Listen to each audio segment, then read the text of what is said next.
So hey guys, welcome to our YouTube channel Aakash Kumar. मैं हूं ब्रह्मा आर्य और मैं आज आपको पढ़ाऊंगा respiration. So guys, respiration start कब होता है? तो जब आपने खाना खा लिया है और जब आपका खाना टूटता है एनर्जी प्रोवाइड करने के लिए, तो उस तब रेस्पिरेशन तभी होता है। तो यहाँ पे जो रेस्पिरेशन लिखा है हम वो पढ़ते हैं।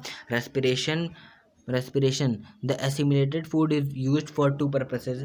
हमने फूड न्यूट्रिशन में पढ़ा है कि जो आपका जो आपका एसिमिलेटेड फूड है, मतलब जो आपका फूड ट्रांसफ़र हुआ है ब्लड स्ट्रीम तक, उसके दो काम होते हैं। पहला, to get energy for various life process, कि अलग अलग लाइफ प्रोसेस जो आपका है, ट्रांसपोर्टेशन, न्यूट्रिशन, रेस्पिरेशन, इन सबको एनर्जी प्रोवाइड करने के लिए। जैसे ये सब भी एक ह्यूमन जॉब है, मतलब अगर ये नहीं होंगे तो हमारी जो बॉडी है वो पूरी डिस्ट्रॉय हो जाएगी। तो ये एक इम्पॉर्टेंट काम है। तो इसको रिश्वत नहीं देते हम, इसको यहाँ पे पैसा देते हैं कि भाई मतलब तू खाना ले ले, तू एनर्जी ले ले और हमारा काम कर। सो यहाँ हम जो अलग अलग लाइफ प्रोसेस हैं हम उसको एनर्जी प्रोवाइड करते हैं, तब वो डिफरेंट फंक्शन करता है। और दूसरा, for growth and repair of body, मतलब बॉडी के रिपेयर, यहाँ बॉडी की जगह सेल भी लिख सकता था कि बॉडी के रिपेयर और ग्रोथ में एसिमिलेशन का एक बहुत इंपॉर्टेंट फंक्शन है।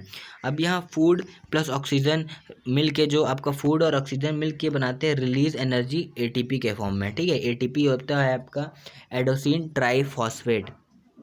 The process of release energy from blood from food is called respiration. So जो आपका प्रोसेस है, the process in which energy release, वो प्रोसेस जिसमें एनर्जी रिलीज हो रहा है फूड से। एनर्जी किससे रिलीज होता है? फूड से। उसको कहते हैं रेस्पिरेशन। अब यहाँ रेस्पिरेशन क्यों कर रहे हैं, ब्रीदिंग क्यों नहीं कह रहे हैं? तो क्योंकि भाई यहाँ रेस्पिरेशन में एनर्जी प्रोड्यूस हो रहा है। The process in which energy is produces is called respiration. पर जहाँ एनर्जी नहीं प्रोड्यूस हो रहा है उसको कहते हैं ब्रीदिंग। ठीक है, तो यहाँ पे एनर्जी रिलीज हो रहा है तो इसको कहते हैं respiration. The process of respiration release energy the process of respiration release energy inside the cell. Inside the cell जो होता है आपका एनर्जी रिलीज होता है, इसलिए इसको कहते हैं सेलुलर रेस्पिरेशन। मतलब जब एनर्जी आपके सेल में प्रोड्यूस हो रहा है तो उसको कहते हैं cellular respiration. The process in which an organism obtain oxygen from the air and release carbon dioxide is called breathing. मतलब वो प्रोसेस जिसमें जो ऑर्गेनिज्म है वो O2 ले रहा है और CO2 छोड़ रहा है, मतलब इसमें कोई भी और काम नहीं था, बस उसने O2 लिया है लेफ्ट हैंड से और राइट हैंड से दे दिया है। पूरा ईमानदार प्रोसेस है ये, मतलब एक O2 ले रहा है, CO2 छोड़ रहा है, इसमें कोई भी एनर्जी रिलीज नहीं हो रही है, कोई भी एंजाइम नहीं लग रहा है। बस एंजाइम कहाँ यूज़ होता है? Enzyme are used in respiration. और जो तुम्हारा ब्रीदिंग है वो एक फिजिकल प्रोसेस है, मतलब ये सिर्फ एक फिजिकल है, इसमें कुछ भी नहीं है काम केमिकल्स का। पर रेस्पिरेशन, वहाँ एनर्जी प्रोड्यूस हो रहा है, तो वहाँ एक जो रेस्पिरेशन है वो एक बायोकेमिकल प्रोसेस है। The process in which an organism obtain oxygen from the air and release carbon dioxide is called breathing. Simple, clear. ADP क्या होता है आपका? Adenosine diphosphate. Adenosine diphosphate, die का मतलब यहाँ 2 होता है। अगर आपने नॉमेनक्लेचर सीखा या नॉर्मली आप जानते हो कि डाई का मतलब 2, ट्राई का मतलब 3, ट्राई का मतलब 3 मतलब ट्राइंगल, क्लियर ना? तो एडीपी, एडोसिन ट्राईफॉस्फेट, इसमें जो एडोसिन ट्राईफॉस्फेट है उसमें लो एनर्जी कंटेंट होता है। इसमें एडीपी में एनर्जी एकदम कम होता है, पर एटीपी में एडोसिन ट्राईफॉस्फेट, 3 फॉस्फेट, तो इसमें एनर्जी कंटेंट हाई होता है। आपका जो एडीपी है वो एडीपी में 3 फॉस्फेट ग्रुप होता है, मतलब 3 फॉस्फेट होता है, और एडीपी में 2 फॉस्फेट ग्रुप होता है। मैंने बताया कि सिर्फ एडीपी है, मतलब डाईफॉस्फेट, डाई का मतलब 2 होता है, तो यहाँ 2 फॉस्फेट ग्रुप होगा, यहाँ 2 फॉस्फेट ग्रुप होगा। और एटीपी मतलब 3, ट्राई का मतलब 3, तो यहाँ 3 फॉस्फेट ग्रुप होगा। एडीपी प्लस फॉस्फेट, यहाँ एक लाइन देखो ध्यान से, एडीपी प्लस फॉस्फेट मतलब एडीपी, डाईफॉस्फेट को एक और फॉस्फेट मिलेगा तो वो एटीपी बना लेगा, और एटीपी स्टोर्ड होता है हमारे बॉडी में, हमारे सेल्स में, ठीक है, एनर्जी के फॉर्म में। व्हेन एनर्जी इज नीडेड, तो जो आपका जब एटीपी स्टोर हो गया है, पर जब कुछ काम करते हैं एटीपी की ज़रूरत पड़ती है, तो जो आपका एडीपी है वो जो आपका एटीपी है वो एडीपी और फॉस्फेट और एनर्जी में टूट जाता है, कि हम उस जो टूटा हुआ काम है उसका यूटिलाइज़ करके हम अपना एनर्जी यूटिलाइज़ करेंगे तो हम काम कर सकते हैं। जैसे अलग अलग लाइफ प्रोसेस होंगे फिर उस एनर्जी के हेल्प से। और आपका जो एनर्जी है जितना भी आपका एटीपी से जो टूट रहा है वो आपका 30.5 किलो जूल पर मोल रिलीज होता है।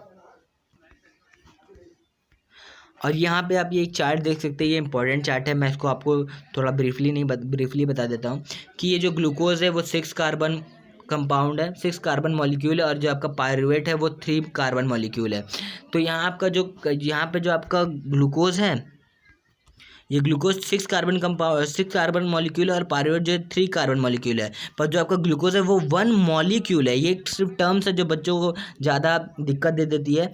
आपका जो ग्लूकोज है वो 6 कार्बन मॉलिक्यूल है, पर आपका जो पायरुवेट है 3 कार्बन मॉलिक्यूल है। आपका ग्लूकोज जो है वो 1 मॉलिक्यूल है, आपका पायरुवेट जो है वो 2 मॉलिक्यूल है।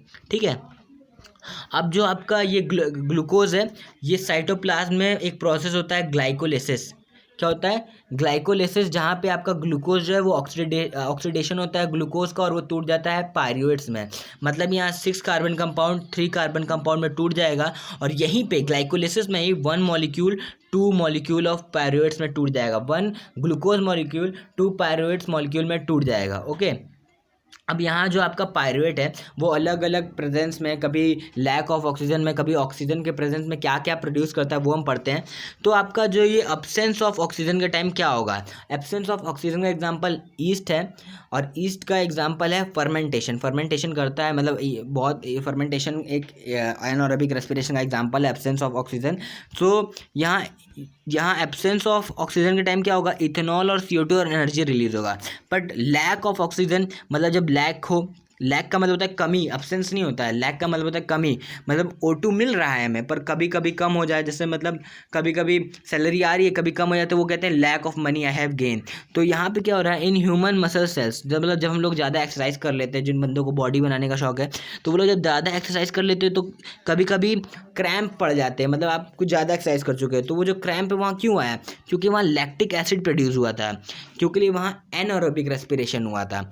और आपका जब ह्यूमंस में नॉर्मली सिंपल रेस्पिरेशन की बात करेंगे तो in the presence of oxygen, मतलब ऑक्सीजन के प्रेजेंस में होता है। और ये कब होता है? माइटोकॉन्ड्रिया। आपका जो ये पायरुवेट है, जो माइटोकॉन्ड्रिया में जब वो टूट रहा है तो इसको एक प्रोसेस कहते हैं क्रेब साइकिल। क्रेब साइकिल आपका माइटोकॉन्ड्रिया में होता है। और ये जो आपका पायरुवेट है वो CO2 और वाटर एनर्जी में टूट जाता है। Glucose is a 6 carbon atom compound which is oxidised in the cell during respiration. तो आपका जो ग्लूकोज है वो 6 कार्बन कंपाउंड होता है, और ये ऑक्सीडाइज्ड हो जाता है, ऑक्सीडाइज होकर टूट जाता है सेल्स में और बना लेता है pyruvate. Glucose molecule on oxidation process is called glycolysis. Glucose के ऑक्सीडेशन को ग्लाइकोलिसिस कहते हैं, विच ऑक्यूर इन साइटोप्लाज्म में ऑक्यूर होता है, इसी को कहते हैं ग्लाइकोलिसिस। जब ग्लूकोज आपका ऑक्सीडेशन होता है ग्लूकोज का, तो इसको कहते हैं ग्लाइकोलिसिस। और ये कहाँ होता है? साइटोप्लाज्म में। Produce 2 molecule of pyruvic acid और पायरुवेट, मतलब समझ गए। और 3 मतलब जो आपका ये ग्लूकोज है वो 1 मॉलिक्यूल ऑफ ग्लूकोज टूट जाता है 2 मॉलिक्यूल्स ऑफ पायरुविक एसिड। और पर ये ग्लूकोज कितना है? 6 कार्बन कंपाउंड है, C6H12O6। कुछ याद है यार? अब मैं बता देता हूँ, देखो ये C6 है, मतलब 6 कार्बन मॉलिक्यूल है, पर पायरुवेट में सिर्फ 3 कार्बन मॉलिक्यूल रहता है। ठीक है। Pyruvate in the presence of oxygen undergoes oxidation.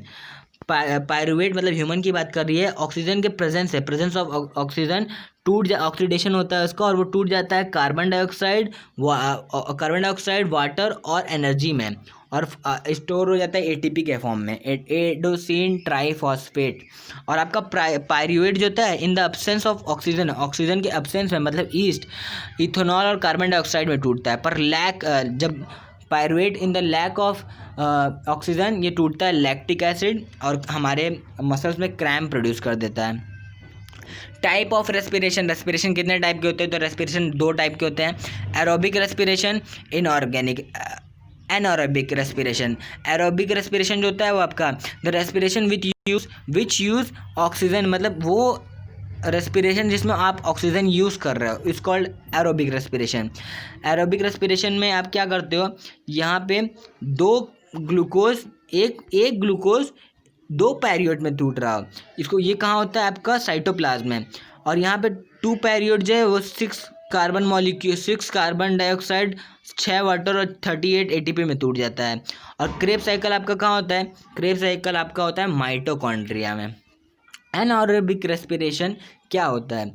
The respiration which take place without oxygen, मतलब यहाँ पे ऑक्सीजन की ज़रूरत नहीं होती है, इसको कहते हैं एनारोबिक रेस्पिरेशन। इसका एग्जांपल है ईस्ट, जो मैं बहुत पहले बता रहा हूँ बार बार कि आप ये को याद आ जाए, ईस्ट और सम बैक्टीरियाज। अब यहाँ पे एनारोबिक रेस्पिरेशन में क्या हो रहा है? 1 ग्लूकोज टूट रहा है 2 पायरियोट्स में, और ये भी होता है साइटोप्लाज्म में। मतलब ये जो ग्लाइकोलाइसिस प्रोसेस है वो सब में सेम होता है साइटोप्लाज्म में। Glycolysis occur in the same cellular organelle cytoplasm। Okay, आपका जो 2 पायरुवेट है वो यहाँ किस में टूटेगा? कार्बन डाइऑक्साइड, इथेनॉल और एनर्जी में, और सिर्फ यहाँ 2 एटीपी प्रोड्यूस हो रहा है, और यहाँ 38 एटीपी प्रोड्यूस हो रहा है। और यहाँ पे भी 2 पायरुवेट किस में चेंज हो रहा है? 6 कार्बन डाइऑक्साइड, 6 वाटर और 38 एटीपी। मतलब इससे हमें क्या समझ में आया कि जो आपका एरोबिक रेस्पिरेशन है वहाँ पे कंप्लीट ब्रेकडाउन ऑफ ग्लूकोसेस होता है। मतलब पूरे के पूरे ग्लूकोज जो होता है वो टूट जाता है, और एनर्जी बहुत हाई होता है, मतलब 38 एटीपी जनरेट होता है। पर आपके एनारोबिक रेस्पिरेशन में सिर्फ और सिर्फ 2 एटीपी जनरेट होता है। और आपका ये जो क्रेब्स साइकिल होता है वो माइटोकॉन्ड्रिया में ऑक्यूर होता है। Anaerobic respiration take place in our muscles during various physical exercises when oxygen get used for faster in the muscle cells then can be supplied by the blood. मतलब जब हमारे muscles को इतना oxygen चाहिए होता है कि हमारे ब्लड से उतना नहीं जा सकता, तो हम लोग, हमारे जो मसल्स है वो कुछ देर के लिए एनारोबिक रेस्पिरेशन करने लगते हैं। ग्लूकोज होता है आपका पायरुवेट में टूट जाता है। यहाँ पे कौन सा प्रोसेस होगा बताओ? यहाँ पे प्रोसेस होगा पहला, सबसे पहले ग्लाइकोलाइसिस जो होता है साइटोप्लाज्म में। फिर आपका पायरुवेट जो होता है वो 2 लैक्टिक एसिड और 2 एटीपी में सिक्रेट हो जाएगा, मतलब सिक्रेट बोलो, जनरेट हो जाएगा। फिर आपका जो एरोबिक रेस्पिरेशन होता है इन प्लांट सेल्स, वो क्या क्या सिक्रेट करता है? कार्बन डाइऑक्साइड और इथेनॉल। और aerobic respiration in animal cells secrete करते हैं कार्बन डाइऑक्साइड और lactic cells. Respiration in plant. So guys, ये पार्ट मैं तुम लोग को दूसरे वाले पार्ट में बताऊंगा, रेस्पिरेशन इन प्लांट। अगर तुम लोग को ये चीज़ समझ में आई है तो लाइक कर देना चैनल को। मैंने पूरी कोशिश की है, ये मेरा पहला चैनल, मतलब ये मेरी पहले वीडियोस है मैं जो डाल रहा हूँ। और मेरा एक और यूट्यूब चैनल है AKABRAMHA, AKA ब्रह्मा। अगर आप थोड़े से बोर हो चुके हो तो उस चैनल पर जाओ, उस चैनल पर मैं रैप्स डालता हूँ, और इन्जॉय करो और देखते रहो। इसका नेक्स्ट पार्ट मैं डालूंगा जल्दी।